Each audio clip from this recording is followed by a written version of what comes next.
that in terms of my own experience of the last 18 months, and I've mentioned it in these meetings a few times, I have more opportunities to speak publicly at public events, on the radio, on television, in the last 18 months than in the previous 40 years.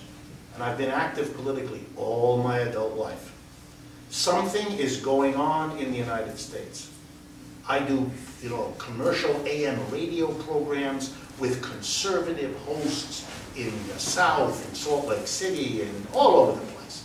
And I'm agreeing with a lot of my hosts on a lot of issues. All the notoriety goes to the Tea Party on the right. But below the surface, there's a big shift. We used to complain we have no opportunity, those of us on the left. Now it's up to us because the opportunity is there. Now, can we respond? Can we take advantage? But there's an openness to question capitalism as a system. I don't have to hesitate at all. I don't have to pull any punches. I don't have to worry about the language I use, all the things I used to do. I don't have to do that anymore. I just don't. It's not that people agree with me. They don't yet. But I am inside the allowable range of discussion, which I never used to be. Now what I'm saying, people want to have an argument with me.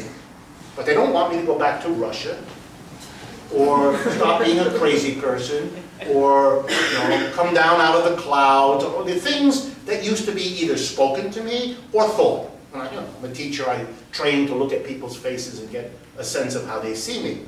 I don't have this problem anymore, and I am having a wonderful time. I never thought I could go around the country saying these things and get a reasonable hearing.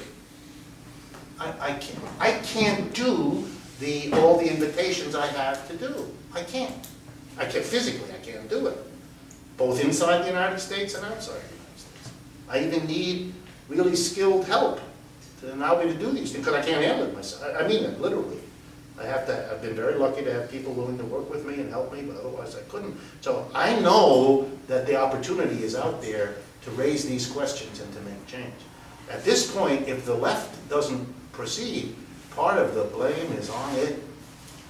Can't just blame the society. This society is more open to what we have to say now than in my lifetime. I was born in Youngstown, Ohio, a depressed part of the United States. My father worked in a steel factory.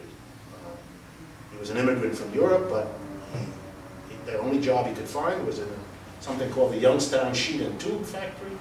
And that's when I was born. And I come out of the Midwest, a miserable economic disaster zone, still is. That whole stretch, Pittsburgh, Youngstown, all of that. This is depressed now if you go there. So, in my lifetime, it's been difficult to say these things. But with the end of the Cold War, with the changes in Russia, China, and suddenly these ideas are again, for a whole new generation of people, new and interesting. I told a story at the first of our meetings that maybe bears repeating one more time. Over the last year and a half, I got often asked on radio and television about the question, is Obama a socialist? Because that was in the air. And when I was first asked this question, I did the usual double take, because it took me a moment to, what in the world are people talking about? So I didn't understand it. Then I went from not understanding it to misunderstanding it. That is, I thought this was a kind of a baiting question, that people were going to ask me a question in order to beat up on socialism. So I answered very defensively, very carefully, the way I had been taught to do in the last 40 years in the American academic universe, where I had to always pretend I didn't have the criticism of capitalism that I actually did, or I had to say it in very fancy, around-the-corner language, so I could get the basic idea across without waking these people from their ideological slumber. Right? All of that has changed. All of that is now no longer a problem. People are willing to talk about capitalism. People are willing to hear criticisms.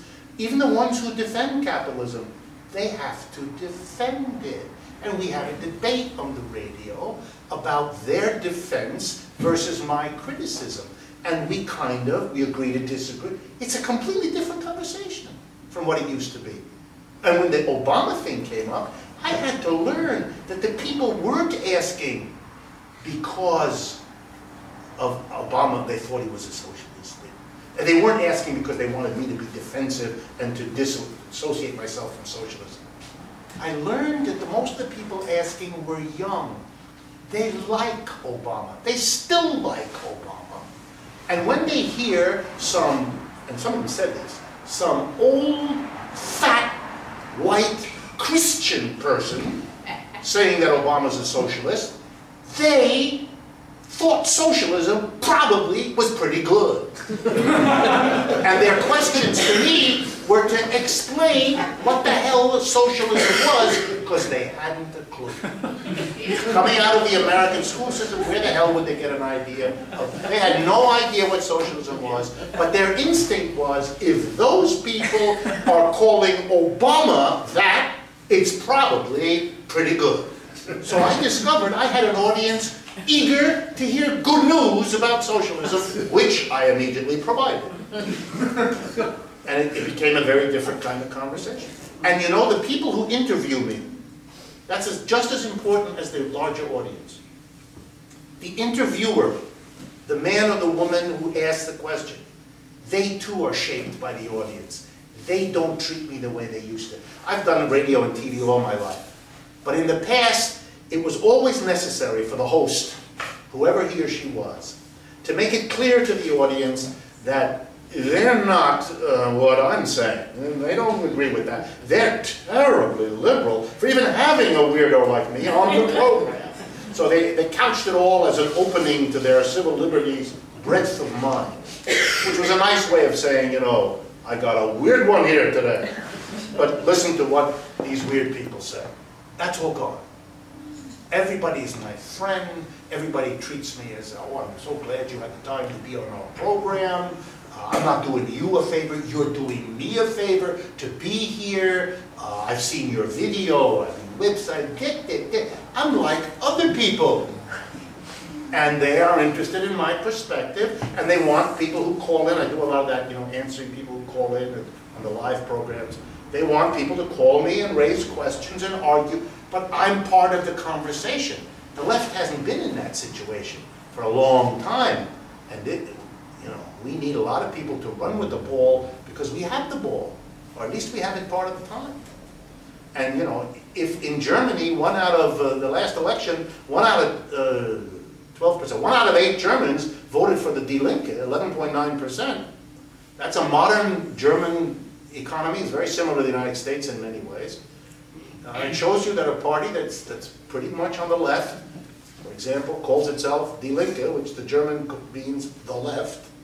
This is a political party that is able to draw a massive vote in Germany, despite being associated, because its basis is the old Communist Party from East Germany, which is a problem in the West because they're always being associated with the old East German. Everybody in it is a Stasi agent or something. They have a lot of problems to overcome. They're still able to function.